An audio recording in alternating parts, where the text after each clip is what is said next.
तुम्हें मुझसे एक वादा करना होगा। शादी के 3 साल तक तुम्हें अपने ससुराल में घर जमाई बन के रहना होगा।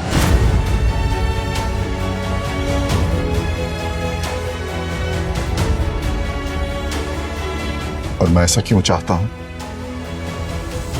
इसका जवाब इस लिफाफे में है। और मैं चाहता हूं कि ये लिफाफा तुम 3 साल बाद खोलो तो ज्यादा अच्छा होगा।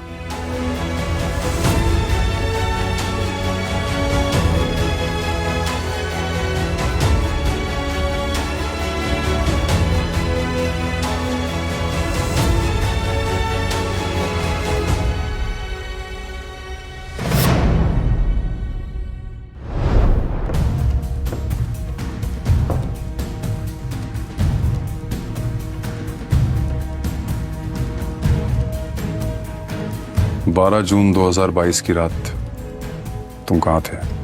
अभी अभी तो कहा मैंने आपसे सर कि उस रात मैं अपने गुरुजी के साथ उनके ऑफिस में ही था।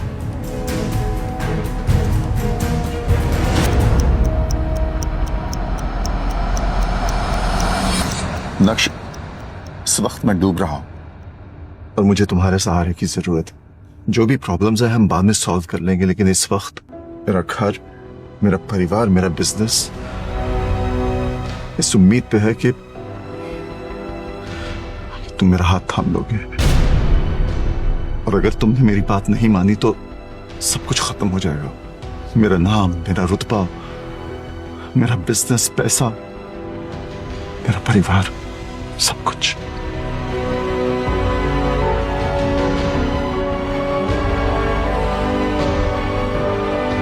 तुम भानुशाली ग्रुप ऑफ इंडस्ट्रीज के मालिक हो, वो कंपनी जो इस वक्त देश की सबसे बड़ी कंपनी है और जिसका टर्नओवर 2000 करोड़ है। तुम्हारा कहना है कि तुम आज जो कुछ भी हो रसिक जावेरी यानी तुम्हारे गुरुजी की वजह से हो, क्योंकि बिजनेस की सभी बारीकियां उन्होंने ही तुम्हें सिखाई थी। और उस रात गुरु ने अपने शिष्य से पहली बार गुरु दक्षिणा मांगी, तो जाहिर है शिष्य मना कैसे करता। मैं तुम्हारे सामने हाथ जोड़ता हूं, प्लीज अनिका से शादी कर लो।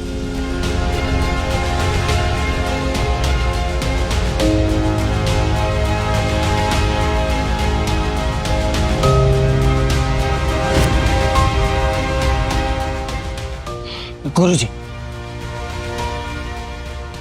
मैंने आपको अपना गुरु माना है, आपको कभी मना नहीं कर सकता, मगर आपकी इंसल्ट भी बर्दाश्त नहीं कर सकता मैं। खामखा अनिका मना कर देगी और आपकी बात टल जाएगी। तुम अनिका का रिस्क मुझ पर छोड़ दो, मैं उसे समझा दूंगा। मेरे पास समय बहुत कम है, बस कुछ ही दिनों का मेहमान हूं मैं। तुम्हें मुझसे एक वादा करना होगा। शादी के 3 साल तक तुम्हें अपने ससुराल में घर जमाई बन के रहना होगा।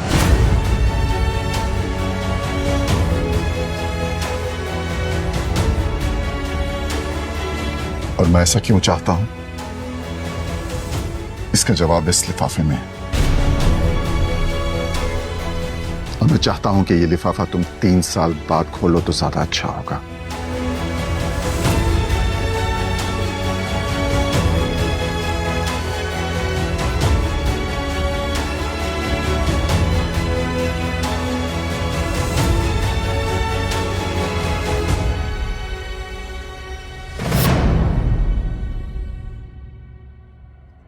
मुझे कुछ नहीं पता। नक्श और तुम्हारा क्या रिश्ता है?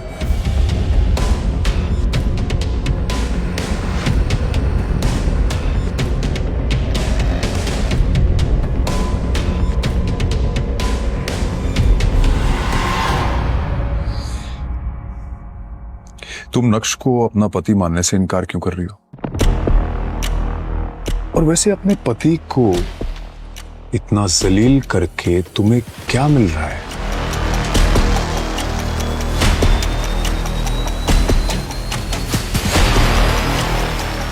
शहर में आए दिन पार्टीज होती रहती हैं और बड़े बड़े लोगों की पार्टीज में सिर्फ अमीर लोग ही जाते हैं, जैसे कि कोई कंपनी का मालिक या सीईओ।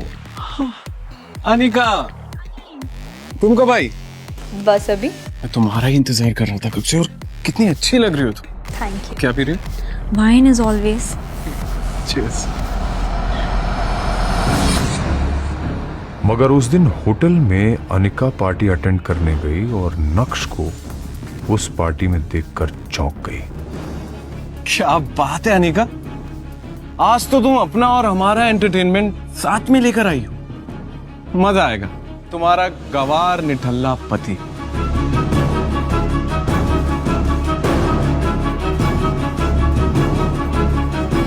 ओए नक्श, बहुत हो गया। मेरी जिंदगी में काला रंग घोल कर खुशी नहीं मिली तुम्हें, जो यहाँ पर भी आ गए हो मेरी बेइज्जती करवाने। एक बात साफ साफ बताओ कि इतनी अमीर पार्टी में तुम आए कैसे? शांत हो जाओ अनिका, मुझे भी कुछ बोलने दोगी या खुद ही बोलती चली जाओगी? मुझे इस पार्टी में आने का इनविटेशन मिला था। तुम जैसे नाकारा कंगाल को इस करोड़पति पार्टी में आने का इनविटेशन माय फुट। तुम जानते हो यहाँ पर एक से बढ़कर एक करोड़पति आए हैं। इन सब के साथ उठना बैठना तो दूर, इनसे नजरें मिलाने की भी औकात नहीं है तुम्हारी।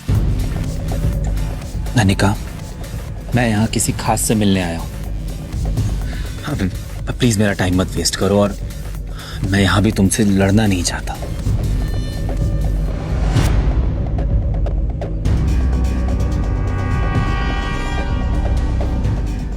नक्श अनिका को वहां से सुना के निकल गया, लेकिन अनिका बिल्कुल भी हैरान नहीं हुई। क्यों? कभी अनिका ने नक्श को पहले ऐसे बोलते हुए सुना? मुझे लगता है कि उसे सबसे ज्यादा ये बात बेचैन कर रही थी कि उसका निकम्मा पति इतनी बड़ी पार्टी में आखिर मिलने किससे आया था। जी, आप बिल्कुल सही कह रहे हैं सर।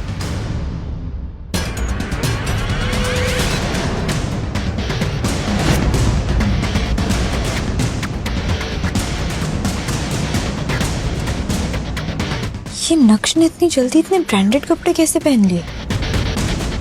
और इस गरीब के पास आखिर इतना महंगा सूट आया कहाँ से? नक्श की असलियत क्या है? क्या वो घर में नौकरों की तरह रहने वाला नक्श है, या फिर सूट बूट में बॉडीगार्ड्स के बीच वीआईपी की तरह घूमने वाला मिस्टर भानुशाली?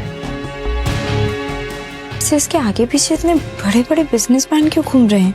आखिर लोग इसे मिस्टर भानुशाली क्यों बुला रहे हैं?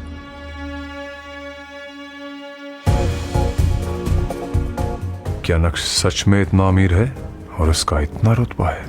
अगर है तो फिर भी क्यों जी रहा है वो एक गरीब की जिंदगी?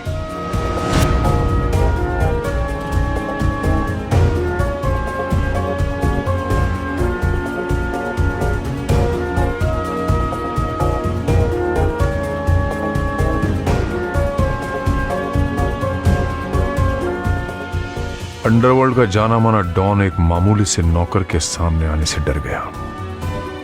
सुनकर ही अजीब लगा। क्या राज है कि इस शहर का हर बड़ा आदमी नक्श के नाम से ही डर जाता है?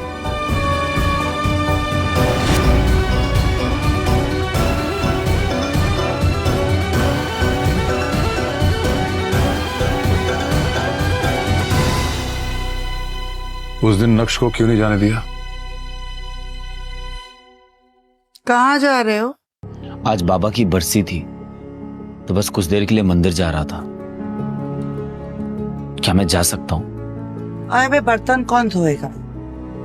तुम्हारा बाप काम चोर होता।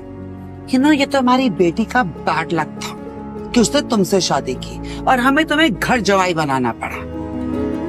लेकिन लेकिन कुछ नहीं। मुझसे जबान मत चलाओ। किचन में जाओ और काम करो। उसे दामाद का दर्जा देना तो दूर, तुम तो उससे नौकरों से भी बदतर व्यवहार करती थी। नक्श के माँ बाप बचपन में ही गुजर गए थे। वो बचपन से ही आपकी जावेरी फैमिली के यहाँ नौकर की तरह कार धोने का काम करता था। लेकिन अनिका के पिताजी ने ऐसी एक शर्त रखी जिसके बदले अनिका को उसी के घर के नौकर यानी नक्श से शादी करनी पड़ी। अनिका और आप सब घर वाले इस शादी से बिल्कुल भी खुश नहीं थे और अपनी बेटी की खुशी की खातिर नक्श को भी घर जमाई बनाकर रख लिया। आप तो सब कुछ ही जानते हैं सर, प्लीज मुझे जाने दीजिए। उसके बाबा की बरसी थी और वो सिर्फ कुछ देर के लिए उनके लिए पूजा करने जाना चाहता था, लेकिन तुम्हें तो वो इंसान फूटी आंख नहीं सुहा था और उसे नीचा दिखाने के लिए तुम एक भी मौका नहीं छोड़ना चाहते। लेकिन वो गया था उस दिन। मतलब?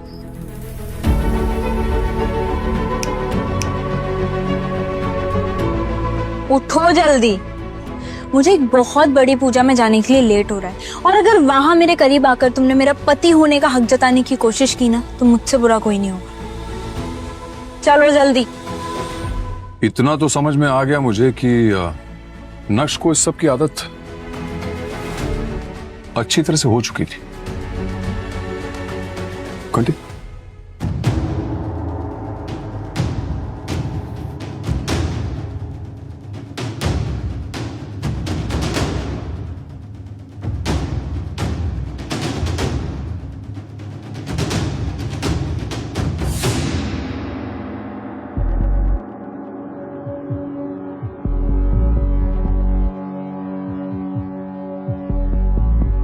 सुल्तान को देख के नक्श और अनिका की वैसे सिट्टी पिट्टी गुम हो गई होगी।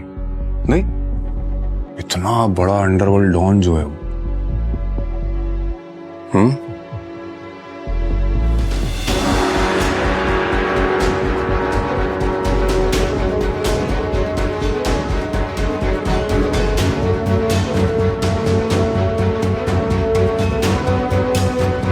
मैंने सपने में भी नहीं सोचा होगा कि ऐसा हो सकता है। सुल्तान से पूछना पड़ेगा कि उसके बाद हुआ क्या। उस जैसा अंडरवर्ल्ड का डॉन क्यों एक मामूली से नौकर के आगे हाथ जोड़कर खड़ा हो गया। नक्श सर नमस्कार, आप आ गए। मुझे लगा आपने मुझे कभी माफी नहीं किया। आपके पापा के बरसी के हवन की सारी तैयारियां हम कर चुके हैं और शहर के सारे बड़े पंडितों और बिजनेसमैन की फैमिलीज भी आ चुकी हैं। लेकिन आप मेरे लिए ये सब क्यों कर रहे हैं और मैं क्यों आपको माफ करूंगा? और नक्श सर, आप आज भी इतना ही मजाक करते हैं। मुझे कुछ समझ में नहीं आ रहा है कि ये सब क्या है। आप चलिए मेरे साथ, मैं आपको सब समझा देता हूँ कि क्या हो रहा है। आइए आइए। अरे पर आइए।